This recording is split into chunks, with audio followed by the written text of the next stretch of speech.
Tristen Newton, alum of Sleepers Draft-A-Palooza, has been selected by the Indiana Pacers. This is a fun fit. The Pacers play that up and down transition heavy system.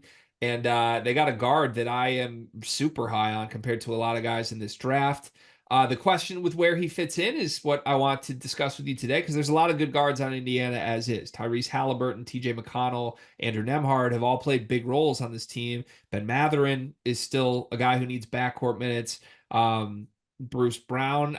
Is Bruce Brown under contract still, or is he done? He's done, isn't he? Oh, Uh, he ended up with Toronto. Sorry, and I'm it was looking at the Toronto. roster from last. I was like, I don't remember Bruce Brown at the end of the year. But yeah, Ben Shepherd's with the summer league team. Like, there's a lot of guys we're high on in this backcourt, and I guess do you think it's a good landing spot for Tristen Newton? I do because I mean, just quite simply put, you see what kind of resurgence or role a guy like a TJ McConnell was able to have, right, with the Pacers. That has me feeling really good about what Tristen Newton's possible role could be for this team. Because I think those guys are two guys that do the same things. Or like not do I think they have like the same kind of career trajectory somewhat, right? Like now Tristen Newton won, I think, a little bit more at that level. But like um I think that looking at what TJ McConnell did, Tristen Newton should feel good about what his role could be with the Pacers. Ooh, okay. I like that. I'm intrigued by your initial positive response. Yeah, I think if this works like long term, he's got to beat out at least one, if not both, of McConnell and Nemhard, right?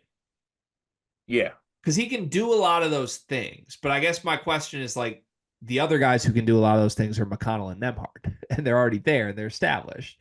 So he's got to either like provide something new that those guys don't and or just be a better version of them. I think it could happen, but it's one of those things where like I don't see a clear minutes opportunity. They already play 3 point guards. And they re-signed. They just signed McConnell too. Yeah. So like, and I, look with them going to the Eastern Conference Finals, like they don't need to swish shit around in the backcourt too much. But he's a guy who I think fits in with them. It's just my question is, can he outplay them? Okay, so what Tristen Newton needs to do? He needs to draw more of a rift in between Nebhard and Halliburton to the point where the Pacers trade Halliburton, and then he slides in.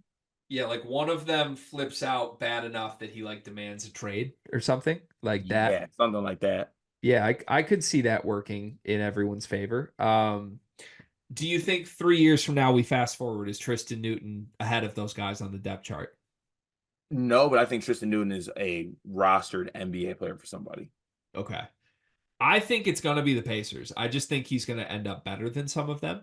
And whether there's a divide or something, I bet one of them gets moved and Tristen Newton kind of wins the backup point guard job over some of these other guys. I think he's that good. He's that versatile. He can do a lot of things. And I think Halliburton will love playing with him too. Honestly, it's a guy who can make Halliburton's life easier.